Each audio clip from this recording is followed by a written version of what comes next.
नमस्कार मित्रों, आज मैं कॉमर्शियल मैथ, वाणिज्यिक गणित, लाभ और हानि लेकर आया हूँ।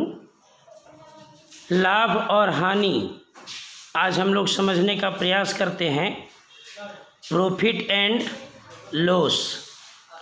इसमें सबसे पहले हम लोग देखते हैं कि क्रय मूल्य क्या है। What is cost price. क्रय मूल्य, जैसा कि हम सभी जानते हैं, जब हम किसी वस्तु या सामान को खरीदते हैं तो इस खरीदने में जो मूल्य लगता है उस मूल्य को ही कहा जाता है क्रय मूल्य। जैसे 500 रुपये में यदि हम कोई सामान को खरीदते हैं तो ये 500 रुपया हो जाता है क्रय मूल्य। ये 500 रुपया हो जाता है क्रय मूल्य। इसी प्रकार से विक्रय मूल्य, सेलिंग प्राइस। यदि किसी वस्तु को किसी मूल्य पर बेचा जाता है तो इस बेचने वाले मूल्य को विक्रय मूल्य कहा जाता है।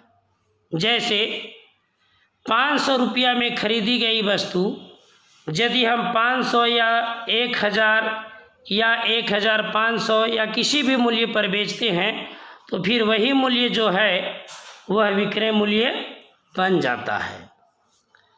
अब हम देखते हैं कि किसी वस्तु को खरीदते हैं और बेचते हैं तो दो चीज़ें हो सकती है, या तो लाभ हो सकता है या तो हानि हो सकती है। तो सबसे पहले हम लोग देखते हैं कि लाभ किस स्थिति में होता है। लाभ, जिसको हम प्रॉफिट कहते हैं, यदि किसी वस्तु को हम कम मूल्य पर खरीदते हैं और अधिक मूल्य पर बेचते हैं तो उस स्थिति में लाभ होता है। उदाहरण के लिए, किसी वस्तु को हम 500 में खरीदते हैं और 1000 रुपये में बेचते हैं तो निश्चित रूप से यहाँ 500 रुपये का प्रॉफिट होता है, यानी लाभ होता है। और ठीक इसी के विपरीत अपोजिट हानि, जिसको हम लॉस कहते हैं।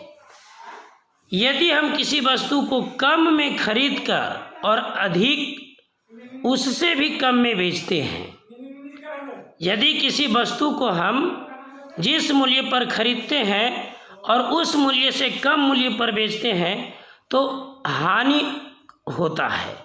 उदाहरण के लिए, यदि हम किसी वस्तु को 1000 रुपये में खरीदते हैं और 700 रुपये में उसे हम बेच देते हैं तो निश्चित रूप से 300 रुपया की हानि हो जाती है।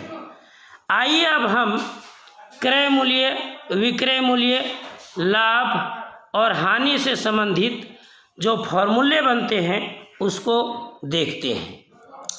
तो सबसे पहले हम लोग देखते हैं लाभ की स्थिति में, प्रॉफिट की स्थिति में लाभ इक्वल टू होता है विक्रय मूल्य माइनस क्रय मूल्य। क्योंकि हम जानते हैं कि इसमें विक्रय मूल्य अधिक होता है और क्रय मूल्य कम होता है, इस स्थिति में लाभ होता है। इसलिए लाभ इज इक्वल टू विक्रय मूल्य माइनस क्रय मूल्य। इसके बाद इसी से संबंधित दो फॉर्मूला और बन जाते हैं।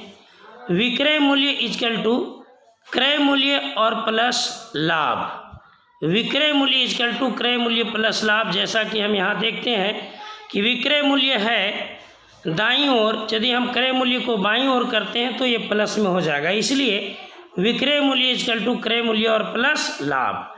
और क्रय मूल्य इक्वल टू, यदि क्रय मूल्य को हम बाईं ओर करते हैं और लाभ को हम दाईं ओर करते हैं तो क्रय मूल्य इक्वल टू हो जाता है विक्रय मूल्य और माइनस लाभ। इस तरह से इस फर्स्ट से ही दो फॉर्मूला यहाँ बनते हैं। और तीसरी स्थिति है प्रतिशत लाभ या लाभ प्रतिशत इक्वल टू, जो क्रय मूल्य पर लिया जाता है, लाभ इंटू 100 और बाई क्रय मूल्य, लाभ गुने 100 और बटा क्रय मूल्य। दूसरी स्थिति है हानि की स्थिति में। इस स्थिति में हम लोग देखते हैं कि इसका भी 3 फॉर्मूला होता है। नंबर 1, हानि इज इक्वल टू क्रय मूल्य माइनस विक्रय मूल्य। हानि इज इक्वल टू क्रय मूल्य माइनस विक्रय मूल्य। और इसी से संबंधित दो फॉर्मूला हमारे और बनते हैं। क्रय मूल्य इज इक्वल टू विक्रय मूल्य और प्लस हानि। जैसा कि यहाँ हम देख रहे हैं कि क्रय मूल्य प्लस में है, विक्रय मूल्य को बाईं ओर करेंगे तो प्लस में आएगा, इसलिए क्रय मूल्य बराबर विक्रय मूल्य प्लस हानि। और विक्रय मूल्य बराबर, यदि विक्रय मूल्य को हम बाईं तरफ करते हैं तो दाईं तरफ आता है क्रय मूल्य, तो विक्रय मूल्य इज इक्वल टू होता है क्रय मूल्य माइनस हानि। और इसे हम प्रतिशत में देखते हैं तो इसे भी क्रय मूल्य पर लिया जाता है। प्रतिशत हानि या हानि प्रतिशत इक्वल टू हानि गुने 100 और बटा क्रय मूल्य। हानि गुने 100 और बटा क्रय मूल्य। बहुत ही इजी ये फॉर्मूला है।